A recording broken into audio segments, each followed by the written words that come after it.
Over the years, Flood Escape 2 has had many fan favorite maps. Beneath the Ruins, Core, Lighthouse, Annihilated Academy, Runic Maze, Nemesis, Castle Tides, but one stands out among the rest. A few months ago, I held a series of polls asking you what your favorite FE2 maps are. However, this only included the main game maps. The top 4 voted maps were Zemblanity, Construction Thrill, Satomi Springs, and Sandswept Ruins. Satomi Springs won the title of the best Flood Escape 2 map. However, I think that title belongs to another map. A map that has affected the course of Flood Escape 2's history, inspired the creation of many videos on this very YouTube channel. The best map in Flood Escape 2 is...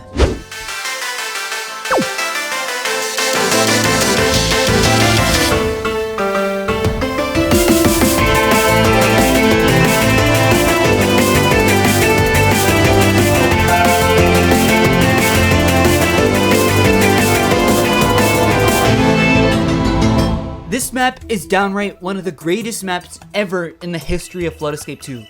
You may have never heard of this map. It's a bit of an underrated gem, so to speak.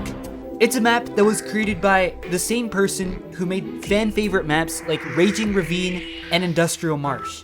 From the brilliant mind of CoolZack35, I present to you the best Flood Escape 2 map.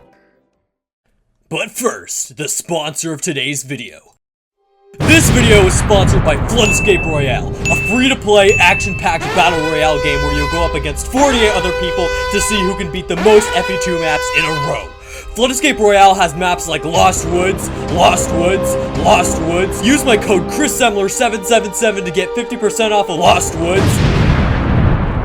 Once upon a time, in the mythical realm of basement dwellers, there lived a cool man named Zach, who was 35 years old. Zach wasn't your average Joe. No, he was a visionary who had mastered the arts of map making. One fateful day, as Zach was watching a fire burn down some old horror attraction, he was inspired to make a Flood Escape 2 map.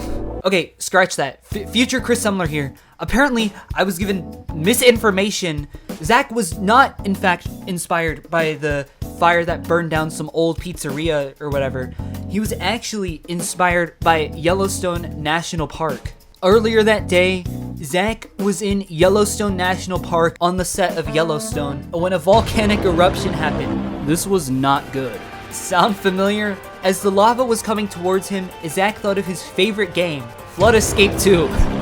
And then the idea of Firewatch was born. Zach quickly got in his 2007 PT Cruiser and drove home. When Zach arrived home, he pondered to his pet rock, also named Zach, what if I created a map for Flood Escape 2? But not just any map.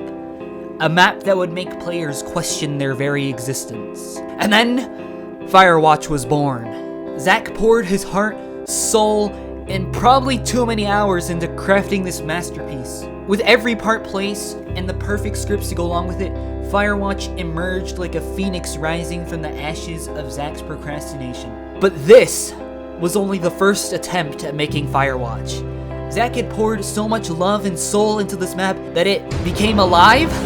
I'm not lying. There's historical evidence for this. It's in a movie called Pinocchio. Zach had accidentally given Firewatch sentience and cosmic power beyond our human understanding. This was very dangerous. Firewatch escaped Zach's computer and found itself in the internet itself, but after blackmailing crazyblox, it comfortably sat in Flood Escape 2 as a map. This map would come to be known as Rustic Jungle. It turns out this deity solely wanted to complete Zach's mission and make people suffer. Zach realized he'd been a bit overzealous with his first creation. Good thing is, nobody cared or knew who he was, so he got away scot-free. Later that month, Zach created the new Firewatch, which was more akin to his original vision. But why Firewatch, you ask? Well, Zach had a very twisted sense of humor. He named it Firewatch not because it had anything to do with watching fires, who does that anyway, because he knew that it would make players sweat buckets as they tried to escape the map. As players first loaded into Firewatch, the map felt impossible. They would curse Zach's name with every failed jump, and Zach sat back with a wicked grin on his face because he knew that he had achieved what every map maker dreamed of. Creating a map that's so diabolical that it would haunt the nightmares of Flood Escape 2 players for generations to come. But this was the genius of Firewatch. No map had ever come close to how truly incredible Firewatch is. Firewatch changed my life. The first time I played Firewatch in 2020, I was a noob at Flood Escape 2. But thanks to Firewatch, unlike Ninjago, I have the reflexes of a ninja. If you see Lloyd Ninjago, that's literally me. Beating this map is the equivalent of training to be a Jedi in Star Wars. It takes a lot of discipline and effort, but I beat Firewatch, and I'm basically a Jedi. Firewatch changed the lives of many of you watching at home. From new inventive ways to curse Zach's name, your vocabulary has never been richer, which shows the educational value of Firewatch. However, this isn't the end of Firewatch. As I discussed earlier, Firewatch became somewhat of a deity with cosmic power, being able to travel across space and time itself. We can see the effects of this on real-life history. Part 1. Pompeii.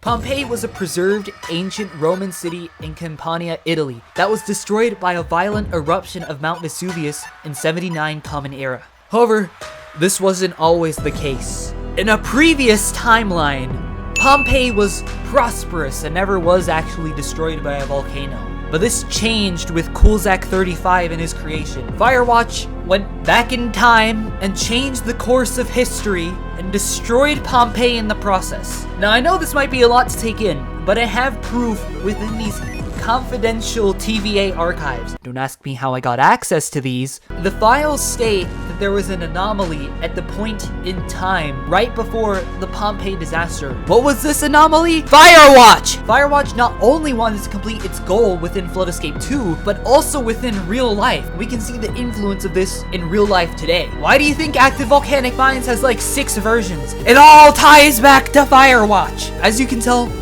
Firewatch has been an enduring part of humanity's history, but let me be the first to tell you, it didn't stop there. Part 2. The Salem Witch Trials.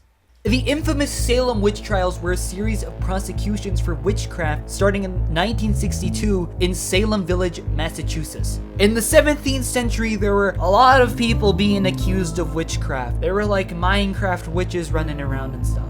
In these questionably obtained documents, it states that witches were able to summon floods with certain spells, which would later go on to inspire the worldwide phenomenon Flood Escape 2. These witches would often wear purple clothes during their flood summoning rituals, but where did their magic come from? Firewatch struck once again and taught this secret council of witches how to use flood magic, which they would use in dry seasons to ensure that people wouldn't die of thirst. They would also use this magic to take down various governments, like the mysterious disappearance of the Roanoke colony. But they made a big mistake. They tried to take down the Kingdom of Great Britain.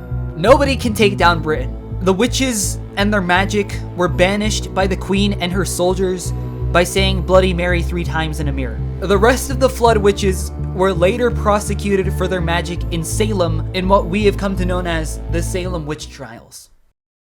Part 3.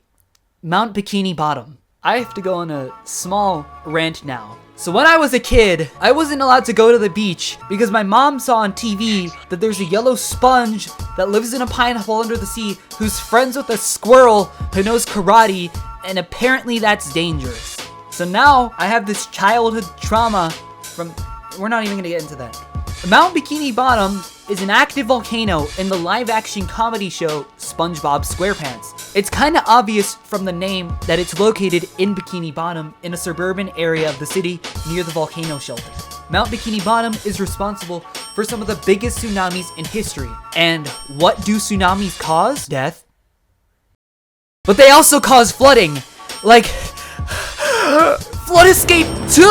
Firewatch strikes yet again, causing volcanoes like Mount Bikini Bottom to form and causing flooding, which is just what it was intended to do. Firewatch is one of the best maps ever in Flood Escape 2. Just look at this amazing gameplay. Firewatch isn't just a map in Flood Escape 2 though. It's a legend that has left a mark on the history of humanity. You may have never been born if it wasn't for Firewatch. And the influences of Firewatch go even further than just this. It will later go on to inspire series like The Garden of Banban and Skibidi Toilet. From the amazing design that Coolzak gave it to its influence on historical events, Firewatch is the Flood Escape 2 map. And as we reflect on all of this, remember the lessons that Firewatch taught us. Maybe the real Firewatch was the friends we made along the way.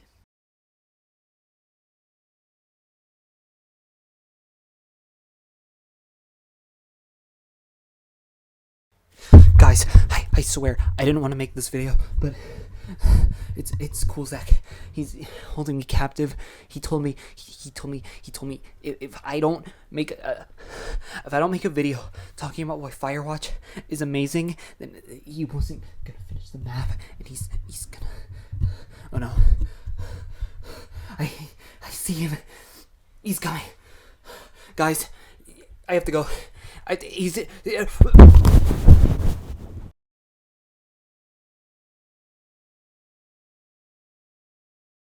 Hi, I'm crazyblox. Don't forget to leave a like and subscribe to Chris Semler.